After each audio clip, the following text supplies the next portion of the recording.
Thumbnail കണ്ട പോലെ തന്നെ ഇന്ന് പറയാൻ പോകുന്നത് സോനം വാങ്ചുക്കിനെ കുറിച്ചാണ്. ഈ ഒരു പേര് കുറച്ച് ദിവസങ്ങളിലായിട്ട് വാർത്തകളിൽ ഇടം പിടിച്ചിരിക്കുന്നത് രാജ്യദ്രോഹി എന്ന പേരിലാണ്. ഈ പേര് നിങ്ങൾ മുൻപ് എപ്പോഴെങ്കിലും കേട്ടിട്ടുണ്ടോ? ഉണ്ടല്ലേ. പണ്ട് ആമിർ ഖാൻ്റെ 3 ഇഡിയറ്റ്സ് സിനിമ ഇറങ്ങിയ സമയത്ത് ആ സിനിമയിലെ ആമിർ ഖാൻ്റെ വേഷമായ റാഞ്ചോ ആ ഒരു കഥാപാത്രത്തിന് ഇൻസ്പിറേഷനായത് ഈ ഒരു സോനം വാങ്ചുക്കിൻ്റെ ജീവിതമാണ്. അന്ന് നമ്മൾ നൽകിയ കയ്യടികൾ മുഴുവൻ വാങ്ചുക്കിനുള്ളതായിരുന്നു. എങ്ങനെയാണ് ഇത്ര പെട്ടെന്ന് കുറച്ച് വർഷങ്ങൾക്കുള്ളിൽ തന്നെ വാങ്ചുക്ക് എല്ലാവർക്കും ഒരു വില്ലനായി മാറിയത്? ആ ഒരു സിനിമ കണ്ട ആർക്കും തന്നെ ആമിർ ഖാൻ്റെ കഥാപാത്രത്തെ വെറുക്കാൻ പറ്റുമോ? ഇല്ല. പക്ഷേ ഇത്രയും പെട്ടെന്ന് കുറച്ച് വർഷങ്ങൾക്ക് ശേഷം അദ്ദേഹം എല്ലാവർക്കും ഒരു ശത്രുവായി മാറി, വില്ലനായി മാറി, രാജ്യദ്രോഹിയായി മാറി. അപ്പം എന്താണ് സോനം വാങ്ചുക്കിൻ്റെ കഥ? ലഡാക്കിലെ ലേയിലെ ഒരു കൊച്ചു ഗ്രാമത്തിൽ ജനിച്ച നമ്മുടെ വാങ്ചുക്ക് 9 വയസ്സ് വരെ സ്കൂളിൽ പോയിട്ടുണ്ടായിരുന്നില്ല. കാരണം ലേയിൽ സ്കൂളുകളൊന്നും ഉണ്ടായിരുന്നില്ല. 1978 പിതാവിന് ജമ്മു കാശ്മീർ മന്ത്രിസഭയിൽ മന്ത്രിസ്ഥാനം ലഭിച്ചപ്പോൾ ലേയിൽ നിന്നും അവർ ശ്രീനഗറിലേക്ക് താമസം മാറി. പിന്നീട് അവിടെ ഒരു സ്കൂളിൽ ചേർന്നു. ഒന്നിനും കൊള്ളാത്ത ലഡാക്കി പയ്യൻ എന്ന് പറഞ്ഞ് അധ്യാപകർ നിരന്തരം അപമാനിച്ചു നമ്മുടെ വാങ്ചുക്കിനെ. ഒരുപാട് തവണ ക്ലാസ്സിന് പുറത്താക്കി. അപമാനങ്ങളെല്ലാം സഹിച്ച് 12-ാം വയസ്സിൽ നമ്മുടെ വാങ്ചുക്ക് നാട് വിട്ടു പോവാണ്. ഡൽഹിയിലേക്ക് ഒറ്റയ്ക്ക് ട്രെയിൻ കയറി. പിന്നെ അവിടെയായി പഠിത്തം. അവിടെയുള്ള കേന്ദ്രീയ വിദ്യാലയത്തിൽ ചേർന്നു. ഒന്നിനും കൊള്ളാതിരുന്ന ലഡാക്കി പയ്യൻ വർഷങ്ങൾക്ക് ശേഷം NITയിൽ നിന്നും എഞ്ചിനീയറിംഗ് പാസ്സായിട്ട് നാട്ടിലേക്കൊരു വരവുണ്ട്. ഒരു ഹീറോയ്ക്ക് എൻട്രി അല്ലേ? അതെ, നമ്മൾ സിനിമയിലാകുമ്പോൾ രോമാഞ്ചം കൊള്ളുന്ന പോലത്തെ ഒരു സിറ്റുവേഷൻ. പക്ഷെ നാട്ടിലെത്തിയപ്പോൾ, തൻ്റെ നാടായ ലഡാക്കിലെത്തിയ സമയത്ത് വാങ്ചുക്ക് കാണുന്നത് തൻ്റെ നാടിനൊരു മാറ്റം വന്നിട്ടില്ല. ആ ഒരു കാഴ്ച വാങ്ചുക്കിനെ വളരെ നിരാശപ്പെടുത്തി. അത് കാരണം തൻ്റെ നാട്ടിലെ കുട്ടികൾക്ക് പഠിക്കാൻ വേണ്ടിയിട്ട് നല്ലൊരു അറ്റ്മോസ്ഫിയർ ഉണ്ടാക്കണം എന്നുള്ളൊരു നിർബന്ധം വാങ്ചുക്കിനുണ്ടായിരുന്നു. നാട്ടിലെ കുട്ടികളുടെ പഠന നിലവാരം ഉയർത്താൻ വേണ്ടിയിട്ട് 1988 students education and cultural movement of Ladakh എന്ന് പറഞ്ഞിട്ടൊരു സംഘടന അദ്ദേഹം സ്ഥാപിച്ചു. അതുവഴി തൻ്റെ നാട്ടിലെ കുട്ടികൾക്ക് നല്ല രീതിയിലൊരു വിദ്യാഭ്യാസം, സ്റ്റാൻഡേർഡ് ക്വാളിറ്റി ഉള്ള ഒരു വിദ്യാഭ്യാസം അദ്ദേഹം ഉറപ്പുവരുത്താൻ വേണ്ടി ആഗ്രഹിച്ചു. ഉറുദുവിനൊട്ടൊരു പ്രാധാന്യം നൽകിയിരുന്ന ഒരു വിദ്യാഭ്യാസ സമ്പ്രദായമായിരുന്നു ലഡാക്കിൽ നിലനിന്നിരുന്നത്. എന്നാൽ അതിനു പകരം ഇംഗ്ലീഷിനും ലഡാക്കി ഭാഷയ്ക്കും പ്രാധാന്യം നൽകിക്കൊണ്ടുള്ള ഒരു വിദ്യാഭ്യാസ രീതിയാണ് അദ്ദേഹം മുന്നോട്ട് വെച്ചത്. അതുകൊണ്ട് തന്നെ 1996 മെട്രിക്കുലേഷൻ പാസ്സായതിൻ്റെ പെർസെൻറ്റേജ് 5% ആയിരുന്നു. എന്നാൽ 2015 വന്നപ്പോൾ അത് വലിയൊരു മാറ്റമായി. അതായത് 75% അവിടുത്തെ വിജയ ശതമാനം. ഇത്രയും വലിയൊരു മാറ്റം കൊണ്ടുവന്ന ആൾ, തങ്ങളുടെ ജനത, കുട്ടികൾക്ക് വേണ്ടിയിട്ട് നല്ലൊരു എഡ്യൂക്കേഷൻ സിസ്റ്റം കൊണ്ടുവന്ന ഒരാൾ, പല പദ്ധതികളും ഉണ്ടാക്കി. അദ്ദേഹം ചെയ്ത കാര്യങ്ങൾ ഞാൻ കുറച്ചുകൂടി പറയുകയാണെങ്കിൽ നിങ്ങൾ തന്നെ ചോദിക്കുക, ഈ ഒരാൾ എങ്ങനെയാണ് നമുക്ക് വില്ലനായി കാണാൻ പറ്റുകയെന്ന്. എനിക്ക് എൻ്റെ മനസ്സിൽ ഒരുപാട് വിഷമം തോന്നിയ കുറച്ച് വാർത്തകളാണ് വന്നുകൊണ്ടിരിക്കുന്നത്. അതുകൊണ്ടാണ് ഈ ഒരു സിറ്റുവേഷനിൽ ഇങ്ങനെ ഒരു വീഡിയോ ആയിട്ട് മുന്നോട്ട് വരുന്നത്. അദ്ദേഹത്തെക്കുറിച്ച് അറിയാത്ത ആളുകളിലേക്ക് അദ്ദേഹം എന്താണെന്നും സാഹചര്യം എന്താണെന്നും മനസ്സിലാക്കാൻ വേണ്ടിയിട്ടാണ് ഇപ്പോൾ ഇങ്ങനെ ഒരു വീഡിയോ ചെയ്യുന്നത്. നമ്മുടെ വാങ്ചുക്ക് വിദ്യാഭ്യാസ മേഖലയ്ക്ക് മാത്രമല്ല പ്രാധാന്യം നൽകിയിട്ടുള്ളത്, പരിസ്ഥിതി മേഖലയ്ക്കും കൂടി പ്രാധാന്യം നൽകിയിട്ടുണ്ട്. ഈ സംഘടനയുടെ പ്രവർത്തനം വിദ്യാഭ്യാസ മേഖലയിലൂടെ തന്നെ പരിസ്ഥിതിയിലേക്കും കൊണ്ടുപോയിട്ടുണ്ടായിരുന്നു. ക്യാമ്പസുകളെ പരിസ്ഥിതി സൗഹാർദ്ദ ക്യാമ്പസുകളാക്കി മാറ്റാൻ വേണ്ടിയിട്ട് ഒട്ടേറെ പ്രവർത്തിച്ച ഒരാളാണ് നമ്മുടെ വാങ്ചുക്ക്. ലഡാക്കിലെ കർഷകർ നേരിടുന്ന ജലക്ഷാമം പരിഹരിക്കാൻ വേണ്ടിയിട്ട് വാങ്ചുക്ക് കൊണ്ടുവന്ന പദ്ധതിയാണ് ഐസ് സ്തൂപ പദ്ധതി. അതായത് ശൈത്യകാലത്ത് ലഭിക്കുന്ന മഞ്ഞ് ഉരുകാതെ സംരക്ഷിക്കുന്ന കൃത്രിമ ഹിമാനികൾക്ക് പറയുന്ന പേരാണ് ഐസ് സ്തൂപങ്ങൾ. അപ്പോൾ ഈ ഐസ് സ്തൂപ പദ്ധതി കൊണ്ടുവന്നിട്ടുള്ളത് വാങ്ചുക്കാണ്. ഏതൊക്കെ മേഖലകളായി? വിദ്യാഭ്യാസ മേഖലയിൽ പോയി, പരിസ്ഥിതിയിലേക്ക് വന്നു, കർഷകർക്ക് വേണ്ടി ചെയ്തു. ഇതോടെ തീരുന്നുണ്ടോ? ഇല്ല. എന്നാൽ ഇത്രയും ചെയ്തപ്പോൾ തന്നെ പുരസ്കാരങ്ങളുടെ വരവായിരുന്നു. ഏഷ്യയിലെ ഏറ്റവും പരമോന്നത ബഹുമതിയായിട്ടുള്ള മക്സസെ അവാർഡ് 2018 കിട്ടിയിട്ടുണ്ട്. നമ്മുടെ ഇന്ത്യൻ സൈന്യത്തിന് വേണ്ടിയിട്ട് സൗരോർജ്ജത്തിൽ പ്രവർത്തിക്കുന്ന ഒരു മൊബൈൽ ടെൻറ്റ് അദ്ദേഹം ഉണ്ടാക്കിയിട്ടുണ്ട്. അതായത് 10 സൈനികർക്ക് വരെ സ്റ്റേ ചെയ്യാൻ പറ്റുന്ന രീതിയിലുള്ള ടെൻറ്റ് ഉണ്ടാക്കിയിട്ടുണ്ട്. ഇത് 2021 ചെയ്തിട്ടുള്ളത്. അതായത് പകൽ സമയങ്ങളിൽ സൗരോർജ്ജം സംഭരിച്ച് വെക്കും. ഈ ടെൻറ്റിനകത്ത് സംഭരിച്ച് വെച്ചിട്ട് രാത്രിയിൽ അതിശൈത്യം, അതിയായ തണുപ്പുണ്ടാകുന്ന സമയത്ത് ഈ ഒരു ടെൻറ്റിനകത്ത് അവർക്ക് ചൂടായിട്ട് നല്ല കംഫർട്ടബിളായിട്ട് ഇരിക്കാൻ പറ്റുന്ന രീതിയിൽ നിർമ്മിച്ചൊരു ടെൻറ്റാണ് ഈ ഒരു സൗരോർജ്ജ ടെൻറ്റ്. അദ്ദേഹത്തിൻ്റെ പ്രവർത്തനങ്ങൾ എല്ലാ മേഖലയിലേക്കും വ്യാപിച്ചുകൊണ്ടിരിക്കുകയാണ് ചെയ്തിട്ടുണ്ടായിരുന്നത്. അദ്ദേഹം അന്നും ഇന്നും ചെയ്തുകൊണ്ടിരുന്നത് എൻ്റെ നാട് എങ്ങനെ നന്നാക്കാം, എൻ്റെ നാടിനെ എന്തൊക്കെ ബെറ്ററായിട്ട് ചെയ്യാൻ പറ്റും എന്ന് അദ്ദേഹം ആലോചിച്ചുകൊണ്ടിരുന്നു. തന്നാൽ കഴിയുന്നത് സ്വയം ചെയ്തു. തന്നാൽ കഴിയാത്ത കാര്യങ്ങൾ, ഗവൺമെൻറ്റിന് ചെയ്യാൻ പറ്റുന്ന കാര്യങ്ങൾ ഗവൺമെൻറ്റിനോട് പറയുകയാണ് ചെയ്തത്. അതായത് നമ്മളിപ്പോൾ അദ്ദേഹത്തിന് മുൻകൂട്ടി കാണാൻ പറ്റുമായിരുന്നു. അദ്ദേഹം കുറേ കാലങ്ങളായിട്ട് പ്രവർത്തിക്കുന്ന അതിയായ എക്സ്പീരിയൻസും കാര്യങ്ങളും ഉള്ളൊരു വ്യക്തിയാണ്. അദ്ദേഹം മുൻകൂട്ടി പറയുന്നുണ്ട്, ഇവിടെ തൊഴിലില്ലായ്മ രൂക്ഷമാണ്, ഭാവിയിൽ അത് വലിയൊരു പ്രശ്നമാകും, നിങ്ങളിത് ശ്രദ്ധിക്കണം എന്ന് പറയുന്നുണ്ട്. അങ്ങനെ എല്ലാ കാര്യങ്ങളും ചൂണ്ടിക്കാണിച്ചുകൊണ്ടിരുന്നു. നമ്മൾ നിരന്തരമായിട്ട് എല്ലാവരും തിരുത്താൻ വേണ്ടി നിൽക്കുന്ന ആളുകളെ, അധികാരത്തിലിരിക്കുന്നവർക്ക് എപ്പോഴും തിരുത്തലുകൾ കേൾക്കാനുള്ള ക്ഷമ ഉണ്ടാവില്ല. അല്ലെങ്കിൽ അങ്ങനെ തിരുത്താൻ ശ്രമിക്കുന്നവരെ അവർ അടിച്ചമർത്താൻ ശ്രമിക്കും. അതാണ് നമ്മളിപ്പോൾ കണ്ടുകൊണ്ടിരിക്കുന്നത്. എന്താണ് വാങ്ചുക്ക് ചെയ്ത തെറ്റ്? നമ്മൾ ഈ ലഡാക്കിൽ ഇപ്പോൾ കാണുന്ന ഈ ഒരു പ്രക്ഷോഭം ഇന്നോ ഇന്നലെയോ തുടങ്ങിയതാണോ? ലഡാക്കിൽ എന്താണ് സംഭവിക്കുന്നതെന്ന് പറയാം. 2019 മുതൽ ഇങ്ങോട്ട് ലഡാക്കിൽ നിലവിലുള്ളത് 2 ജില്ലാ കൗൺസിലുകളാണ്. ഗവൺമെൻറ് നിയമിച്ചിട്ടുള്ള 2 ലഫ്റ്റനൻറ്റ് ഗവർണർമാരാണ് ഈ 2 കൗൺസിലുകളിലുള്ളത്. തീരുമാനങ്ങൾ എടുക്കുന്നത് സെൻട്രൽ ഗവൺമെൻറ് ഈ ഒരു 2 ലഫ്റ്റനൻറ്റ് ഗവർണേഴ്സിനെ വെച്ചിട്ടാണ് തീരുമാനങ്ങൾ എടുക്കുന്നത്. അവിടെ മിനിമൽ റോള് മാത്രമേ ആ ഒരു പ്രദേശത്തുള്ളവർക്കും അവിടെയുള്ള ആളുകൾക്കും ഉള്ളൂ. കേന്ദ്ര ഗവൺമെൻറ്റിൻ്റെ ഭരണമാണ് അവിടെ നടക്കുന്നത്, അറിയാലോ.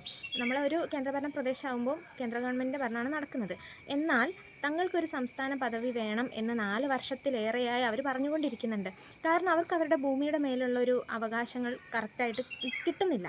90% ഗോത്രവർഗ്ഗക്കാരുള്ളൊരു സ്ഥലമാണത്. അപ്പോൾ ഗോത്ര മേഖലയ്ക്ക് മതിയായ പ്രാതിനിധ്യമോ കാര്യങ്ങളോ കിട്ടുന്നില്ല. പാർലമെൻറ്റിൽ മതിയായ പ്രാതിനിധ്യം അവർക്കില്ല.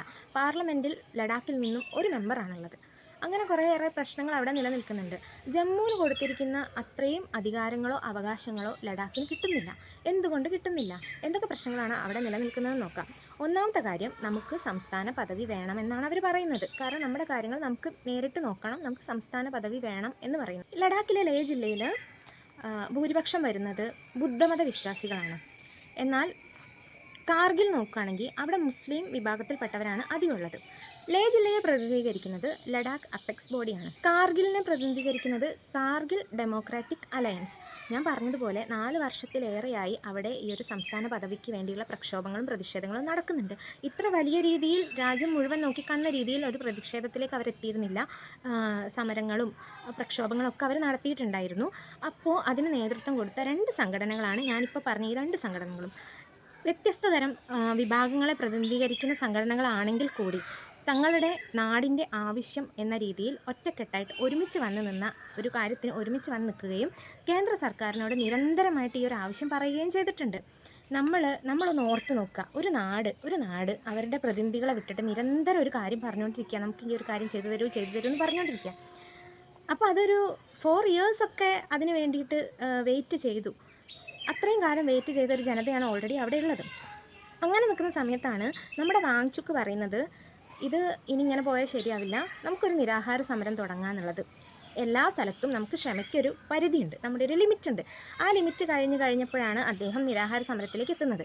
അദ്ദേഹത്തിൻ്റെ നിരാഹാര സമരം തുടങ്ങി 15 പേരെ ഉൾക്കൊള്ളുന്ന ഒരു നിരാഹാര സമരമാണ് തുടങ്ങിയിട്ടുള്ളത്. നമ്മൾ ഈ ജെൻസി എന്ന് വിളിക്കുന്ന ആളുകൾ, അതായത് അവർ ഇതിനകത്തേക്ക് ഇത്രയും സപ്പോർട്ട് ചെയ്യുന്നുണ്ടെങ്കിൽ എന്തെങ്കിലും ഒരു കാര്യം ഉണ്ടാവും. ഒരു ജനത മുഴുവൻ സപ്പോർട്ട് ചെയ്യാണ്. അതായത് 4 വർഷമായിട്ട് അവർ ചോദിക്കുന്നുണ്ട്, നമുക്ക് സംസ്ഥാന പദവി വേണം, ഇത്ര ആവശ്യങ്ങളുണ്ട്, ഇത് കേൾക്കണം എന്ന് പറയാം. കേന്ദ്ര സർക്കാർ ഒരു രീതിയിലും അവരുടെ ആവശ്യങ്ങൾ അംഗീകരിക്കുന്നില്ല. അങ്ങനെ ഒരു സിറ്റുവേഷനിൽ അവരൊരു നിരാഹാര സമരത്തിലേക്ക് കടക്കുന്നു. സമരം 2 ദിവസം കഴിയുമ്പോഴത്തേക്കും നിരാഹാരം ഇരുന്നവരിൽ 2 പേരുടെ നില ഗുരുതരമായിട്ട് കഴിയാണ്.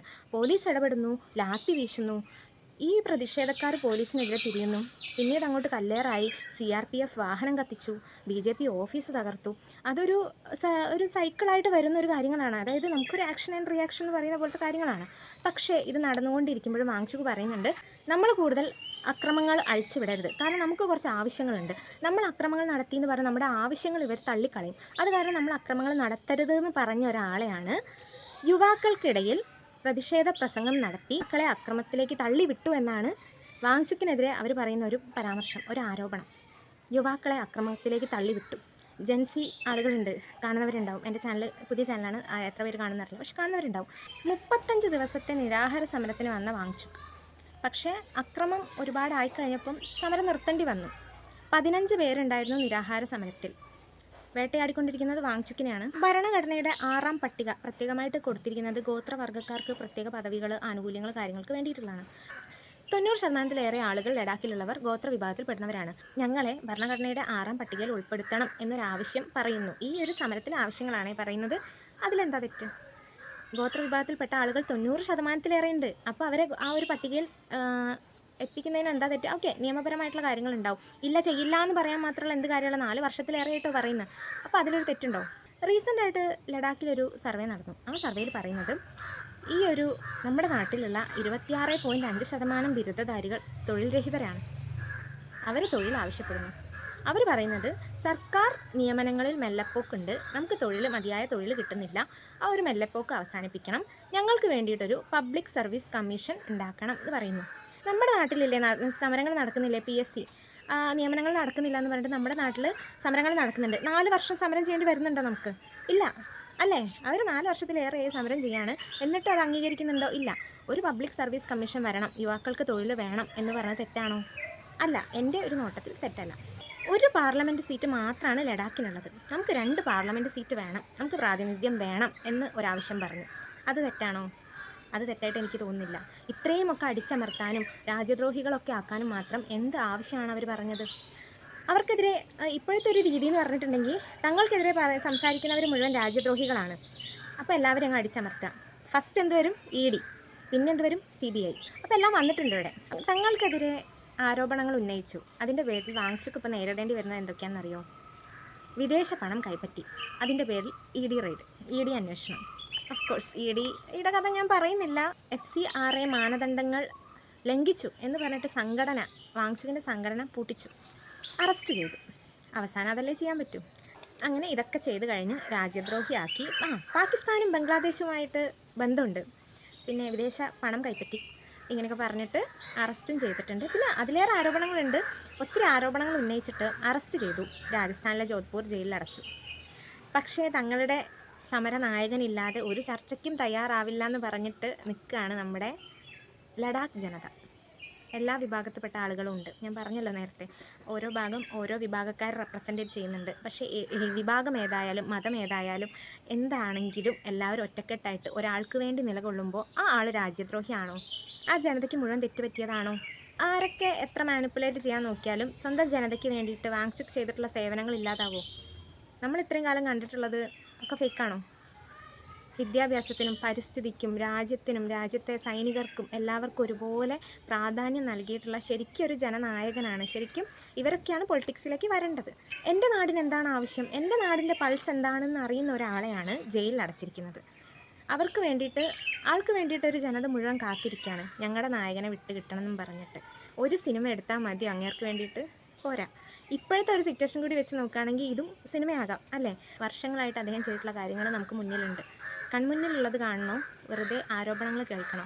നിങ്ങളിൽ ആരെങ്കിലും ഈ ഒരാളുടെ കാര്യം ആദ്യമായിട്ടാണ് കേൾക്കുന്നതെങ്കിൽ കൂടുതൽ അന്വേഷിച്ചറിയുക. ഞാൻ ഈ പറഞ്ഞത് മാത്രമല്ലാതെ നിങ്ങൾ തന്നെ ഇതിനെക്കുറിച്ച് അന്വേഷിച്ചറിയുക. ഒരാൾ പറഞ്ഞത് കേട്ടിട്ട് നിങ്ങളൊരു തീരുമാനത്തിലും എത്തരുത്. വാർത്തകൾ പലതുണ്ടാകും, പക്ഷേ നമ്മുടെ കൺമുമ്പിൽ കാണുന്നത് എന്താണ്, നമ്മൾ ഇതുവരെ കണ്ടിട്ടുള്ളത് എന്താണ് എന്നുള്ളത് കണക്കിലെടുത്ത് വേണം ഒരു തീരുമാനത്തിലേക്ക് എത്താൻ. ഇത് ഞാനൊരു രാഷ്ട്രീയ പാർട്ടിക്കും എതിരായിട്ട് ചെയ്യുന്നൊരു വീഡിയോ അല്ല. ഒരു നാടിൻ്റെ നന്മയിലേക്ക് നയിക്കാൻ പിറന്ന ഒരാളെയാണ് ഇങ്ങനെയൊക്കെ ക്രൂശിക്കുന്നത്. അത് കാരണം എനിക്കൊത്തിരി വിഷമം തോന്നി. അതുകൊണ്ട് മാത്രമാണ് ഇങ്ങനൊരു വീഡിയോ ചെയ്യുന്നത്. ഈ ഒരു വീഡിയോ ഒരു രാഷ്ട്രീയ പാർട്ടിക്ക് വേണ്ടിയോ ഒരു രാഷ്ട്രീയ പാർട്ടിക്ക് എതിരായിട്ടോ ചെയ്യുന്ന വീഡിയോ അല്ല. നിങ്ങൾക്ക് ഈ വീഡിയോ ഇഷ്ടപ്പെട്ടിട്ടുണ്ടെങ്കിൽ എൻ്റെ ചാനൽ ഒന്ന് സബ്സ്ക്രൈബ് ചെയ്യൂ. തൊട്ടടുത്തുള്ള ബെല്ലൈക്കണിലെ ഓൾ ഓപ്ഷനും കൂടി ഒന്ന് എനാബിൾ ചെയ്യൂ. Please excuse guys. പിന്നെന്താ, അടുത്തൊരു വീഡിയോ ആയിട്ട് വീണ്ടും കാണാം.